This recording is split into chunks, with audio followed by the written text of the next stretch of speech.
Et donc salut à toutes et à tous les amis, c'est Darkos. Tu l'as remarqué, derrière moi, on a passé le cap des 30 000, vous êtes extrêmement nombreux à m'envoyer des messages remplis de GG, de félicitations. Mais bravo à vous aussi, parce que ce n'est pas seulement ma chaîne, c'est notre chaîne YouTube. C'est à nous, cette aventure, cette chaîne, ce grand village de Shinobi. Alors bravo aussi à vous, on est déjà 30 000, ça avance extrêmement vite. Il y a 4 mois, nous étions 16 000 abonnés. 4 mois seulement après, nous sommes 30 000. C'est juste magique, donc merci à toutes et à tous, bravo à vous aussi, car c'est aussi votre chaîne YouTube. Et donc si un jour on a le trophée des 100 000 abonnés, je viendrai avec lui en convention pour que vous puissiez le voir, le toucher, l'embrasser et faire tout ce que vous voulez avec tant que ce n'est pas sexuel. Donc tu l'as vu dans le titre, aujourd'hui on parle de Sakura Haruno, autrement traduit comme étant la fleur de cerisier du printemps. Voilà. Non, mais c'est toujours cool que je dise un truc comme ça, genre une petite explication, même si elle est inutile, tu vois. Ça fait genre que j'ai de la connaissance. On va parler donc vraiment du développement, de la création du personnage, à quoi il sert selon Masashi Kishimoto, pour savoir vraiment qui est le personnage de Sakura Haruno, à quoi il doit servir, quelle est son image selon les fans et selon l'auteur lui-même. Sakura ne devait pas exister et Sakura, après sa création, devait encore moins être un personnage principal. La jeune Kunoichi donc était prévue à la base pour être un personnage donc secondaire à l'image de Tente ou Ino, donc on allait seulement la voir à la base pendant les fameux petits épisodes hors série. À la base. Et donc pour cela, Masashi Kishimoto l'explique dès le début de son manga, il est complètement nul, il est bidon, mais bidon de fou, pour développer des personnages féminins. C'est son gros point faible. Donc il fera de Sakura une fille incapable de comprendre les hommes, et c'est le mieux qu'il pouvait faire avec elle. Et donc dans le fond, la jeune fille est un personnage très irritant, parfois énervant, mais c'est aussi un personnage extrêmement bien intentionné envers ses amis. Et quelques semaines et mois plus tard, Kishimoto explique qu'au final, il adore le personnage de Sakura. Mais alors pourquoi Kishimoto aime le personnage de Sakura? Pourquoi il aime la dessiner? Parce que dans le fond, niveau technique, background et histoire, bah elle a rien de fou en fait. Tout simplement parce que les traits de caractère de Sakura est commun à beaucoup de personnes. Sakura est le personnage de l'univers Naruto qui nous ressemble toutes et tous. Parce que oui, à côté de grands personnages comme Kakashi et son Sharingan, personnage également aussi très doué depuis qu'il est jeune, un Naruto, réincarnation de Ashura, et Sasuke, réincarnation de Indra, Sakura, elle est à côté de ses deux petits bras, et elle est juste complètement basique. Donc de l'unité numéro 7 et de toute l'œuvre Naruto, Sakura est le personnage qui nous ressemble le plus. Vraiment, c'est le personnage envers qui on peut le mieux s'identifier. Parce que je te connais pas très bien, mais je ne pense pas que tu as un démon dans ton corps, tu as encore moins des pupilles qui peuvent lancer tes ennemis dans de grandes illusions sans fin. Sakura, je le répète, elle te ressemble. Elle n'a pas de grands pouvoirs, elle a peur parfois, elle pleure parfois, elle rigole, elle essaye de se relever, elle comprend pas les hommes, elle a du mal avec tout ça, et sa vie est faite de questions et de relancements. Et on est tous passés par ça. Petite information quand même au cas où, parce que tu n'aimes pas Sakura, lors de l'apparition du manga, souvent il y avait un top des personnages, il y avait un classement des meilleurs personnages. Sache tout de même que Sakura était, pendant tout le manga, aux alentours du top 10. Elle était parfois dans les 10 premiers, parfois elle était 14e, 13e, et ce, pendant tout le manga, il existe plus de 100 personnages dans l'univers de Naruto. Sakura, pendant tout le manga, était classée dans les 10 premiers. Mais bon, c'est vrai que Sakura est le pire personnage de la série, c'est pour ça qu'elle est tout de même dans le top 10. Waouh! Sakura voit le monde souffrir, elle voit la géopolitique s'améliorer et se dévaster à la fois. Sakura, de ses yeux, voit des choses que ses amis ne voient pas. Exemple au pays des vagues, au tout début de Naruto, on a les deux shinobi, Sasuke et Naruto, qui apprennent à monter aux arbres. Sakura excelle dans la discipline et donc elle va revenir à la protection de Tazuna. Et donc il y a une scène toute bête où Sakura est avec le vieil homme, il marche donc dans le pays des vagues, dans une grande ville, et c'est une grande ville où on voit des enfants faire la manche. On voit des enfants qui sont en train de mourir de faim, il y a des animaux qui sont extrêmement maigres. Les étalages des grands marchés sont composés de une pomme, 2 poireaux et des bouteilles d'eau qui ont été volées ou bien des bouteilles qui ont complètement été vidées directement. Les plus gros commerces de ce pays sont complètement vides et les gens sont obligés de voler et les gens deviennent mauvais très rapidement parce qu'ils souffrent de la faim. On a même des enfants, mais genre de 5-6 ans, qui sont obligés d'aller voler dans les commerces pour pouvoir vivre. Et c'est ce que Sakura, du haut de ses 12 ans, va voir, et c'est une chose horrible. Parce que toi, tu es derrière ton écran, tu regardes l'épisode, tu dis « Oh là là, oh, c'est bien mignon, c'est bien triste ». Mais tu aurais 12 ans, tu passerais dans un pays ou un village qui est en train de mourir de faim, où tu vois des enfants qui sont obligés de voler pour vivre. Crois-moi que cette image va te marquer à tout jamais, et Sakura, elle a vu ce genre de choses, alors que Sasuke et Naruto montaient à des arbres. Ça, Sasuke et Naruto ne l'ont jamais vu. Sakura, elle a vu une vision atroce. Dans le sens que oui, c'était une jeune enfant, mais elle a vu une nation qui ne vivait pas, mais qui survivait. Sakura a sauvé Kankuro, Sakura a sauvé Naruto, Sakura a également tué un membre de l'Akatsuki. Pour rappel, Sakura a également défait l'infiltration de l'armée des Zetsu, donc qui était transformée en Égypte dans la 4ème grande guerre ninja, et donc par ce biais, Sakura a sauvé la vie de milliers d'hommes. Et puis un rappel tout con, si je peux me le permettre, Sakura a tout de même frappé la déesse du chakra, ce qui a permis à Naruto et Sasuke donc de la sceller. Mais rien que ma première phrase, Sakura a frappé la déesse du chakra. Un rappel tout bête, Naruto et Sasuke ont vraiment galéré à la toucher rien qu'une fois, à la frapper. Vraiment, ils ont dû faire des grandes combinaisons avec un Sharingan ultra puissant, des Rinnegan, le pouvoir des 9 démons à queue. Ils ont vraiment dû faire des combinaisons de fou pour pouvoir une seule fois mettre une droite à Kaguya. Sakura l'a réussi dès la première tentative. Et puis Sakura elle a également aidé Obito dans les dimensions à retrouver Sasuke, alors qu'Obito n'avait plus aucun chakra. Il fallait absolument retrouver Sasuke, sans quoi ils allaient toutes et tous mourir. Ils ne pouvaient rien faire, il fallait seulement sceller Kaguya. Pour la sceller, il fallait ramener Sasuke du côté de Naruto, et Sakura a servi à ça. Mais bon, c'est vrai qu'elle est complètement inutile, quoi. Et donc voici la première question de la vidéo. Quel autre Kunoichi dans le manga a sauvé la vie de Naruto? Je ne parle pas d'un Naruto qui était un peu dans les vapes, un peu assommé, un peu dans le coma, ou d'un Naruto un peu blessé. Là, le cœur de Naruto avait vraiment cessé de battre, il était vraiment en train de rejoindre le côté des morts. Quel autre Kunoichi lui a sauvé la vie? Et quel autre Kunoichi a tué un membre de l'Akatsuki? Bah personne en fait.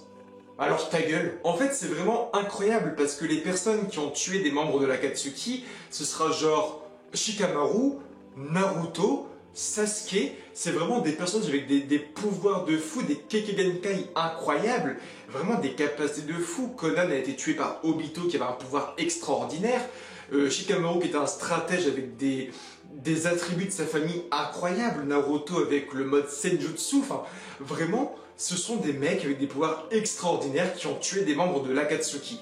La seule femme de tout le manga à avoir tué un membre de l'Akatsuki, c'est Sakura. Alors oui, Sakura est un personnage injustement critiqué. Vous seriez à la place de Sakura dans le manga, vous seriez sûrement pareil.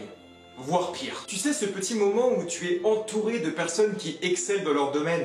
Donc là, elle est entourée de Naruto qui était de plus en plus puissant, qui avait un pouvoir extraordinaire. Pareil pour Sasuke. Et toi c'est pareil, tu es là dans ta petite vie, tous tes amis autour de toi ont des projets fabuleux, et toi bah... t'es inutile. Mais malheureusement tu es bien trop faible et tu manques de puissance pour sauver les personnes que tu aimes. La seule chose que tu peux faire, c'est demander à l'aide. Alors oui, Sakura est un personnage qui doit grandir avec ses faiblesses, avancer avec ses lacunes. Elle ne sera jamais une Kunoichi légendaire. Elle possède aucun bijou, aucun dojutsu, aucun Kekkei et encore moins des techniques surpuissantes comme l'ouverture des portes psychiques.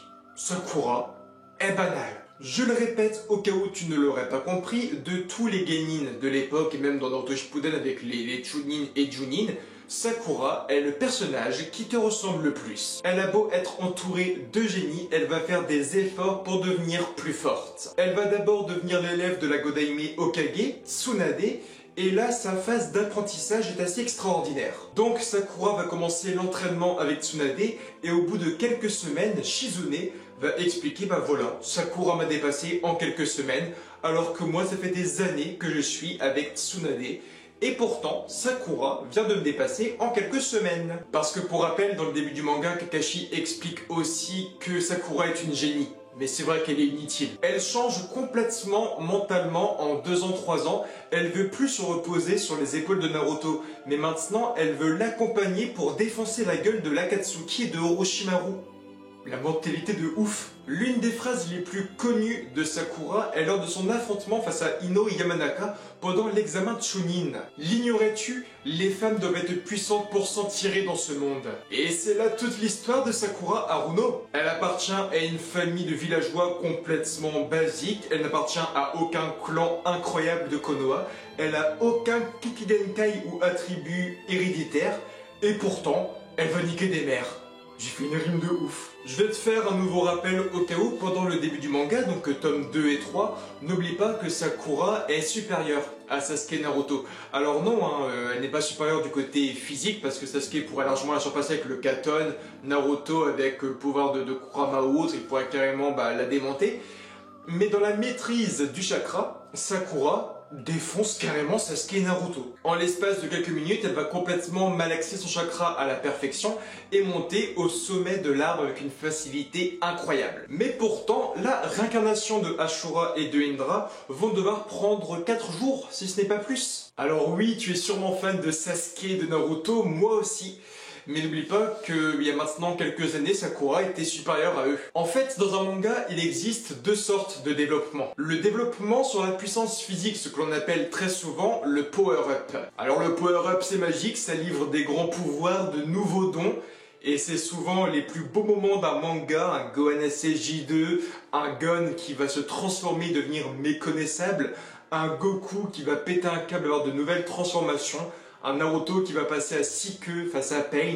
Ce sont vraiment tous des moments inoubliables de grands mangas. Et secondement, le développement de la philosophie et de la mentalité d'un personnage. Et Sakura en fait complètement partie. Elle n'aura jamais de grand power-up. Oui, elle va s'améliorer, mais l'amélioration de Sakura est surtout sur sa mentalité et sa philosophie de vie. Elle va donc passer d'une femme incapable de comprendre les hommes, faible et restant sur ses acquis, à une Konoichi qui sera parfois trop émotive, parce qu'elle va au final se rendre compte d'une chose, c'est qu'elle a vécu dans une unité numéro 7, avec Naruto et Sasuke, qu'elle voyait comme 2 grands gaillards solides et fiers, alors qu'au final c'était tout simplement 2 enfants qui ont complètement souffert.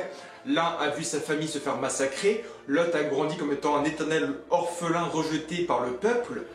Et donc là, elle prend conscience de tout ça, qu'elle était un peu la fille fiable, la petite famille parfaite et tout, et qu'elle s'est foutue de la gueule et qu'elle a rabaissé indirectement ses 2 collègues. Elle va se rendre compte de ça et elle sera complètement émotive et elle va même se détruire elle-même parce qu'en gros, elle va se dire dans sa tête, même si ce n'a jamais été dit dans le manga, elle va se dire « Putain, je me suis pas rendu compte de tout ce que j'ai foutu dans leur gueule !» Pour te faire un peu mieux comprendre la chose, donc je vais te lire une phrase de Sakura qui avait été dite à Sasuke pendant le début du manga. Donc je prends le PC devant moi, je ne connais pas la phrase par cœur, mais en gros elle disait « On s'en moque de Naruto, d'abord il ne fait que chercher des crosses.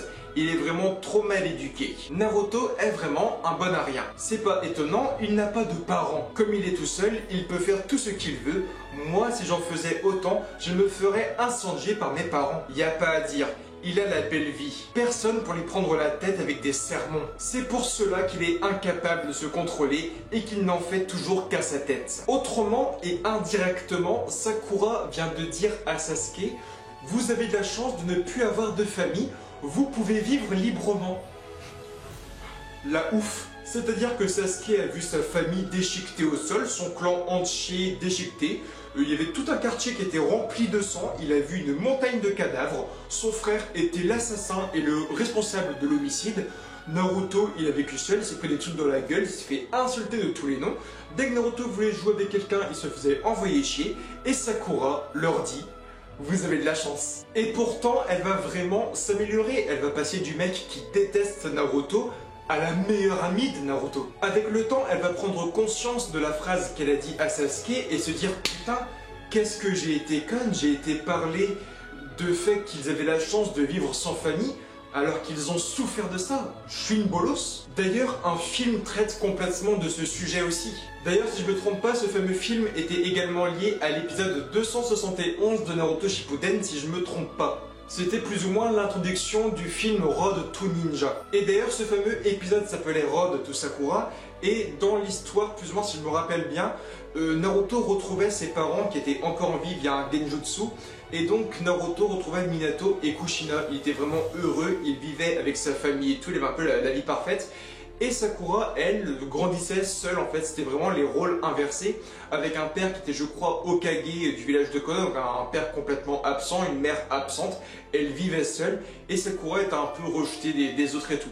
Donc, Sakura a vécu à la place de Naruto, et dans ce film et ce fameux épisode, Sakura se rend compte de qui est vraiment Naruto et de ce qu'il a vécu, et pourtant je crois qu'elle a vécu genre 24 heures comme ça, et en 24 heures elle a énormément souffert. Alors que Naruto, genre il a vécu ça pendant, 12 ans. Kishimoto n'a jamais réussi à dessiner un personnage féminin et du moins à le rendre super intéressant. Preuve en est, quand tu penses à un personnage badass et classe de Naruto, tu vas me sortir un grand nombre de personnages masculins, Naruto, Sasuke, Itachi, Shikamaru, Kakashi, Obito, Madara, Shirama. Tu vas me sortir un grand nombre de personnages masculins directement, mais bizarrement, les personnages féminins seront vers le bas du tableau. Pouvons-nous alors juger Sakura sur la seule faiblesse de Kishimoto, une faiblesse de développement? Mais alors pouvons-nous juger Sakura Haruno sur la seule et unique faiblesse de Masashi Kishimoto, le développement de personnages féminins? Et donc là, si tu es complètement con, tu vas me dire « Ouais, bah Kishimoto n'avait qu'à ne pas dessiner de personnages féminins et faire un manga avec 100% de mecs. » Et tu as complètement raison.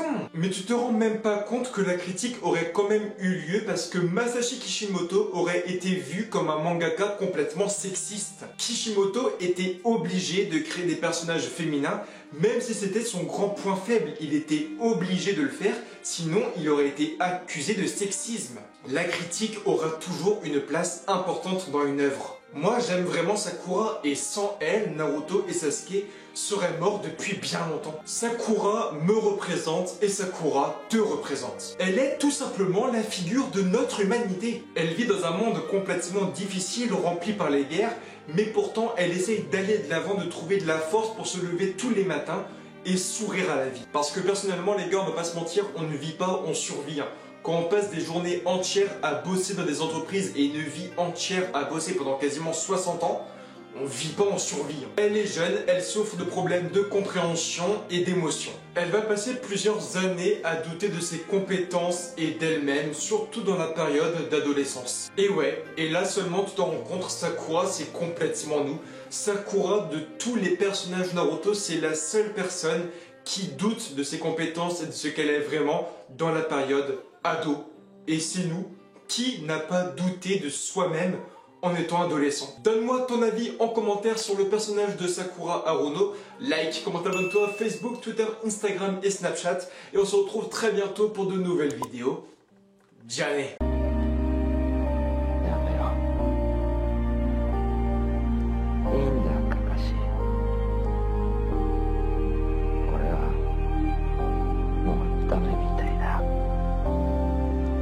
体の右側はほとんど潰れちまって感覚すら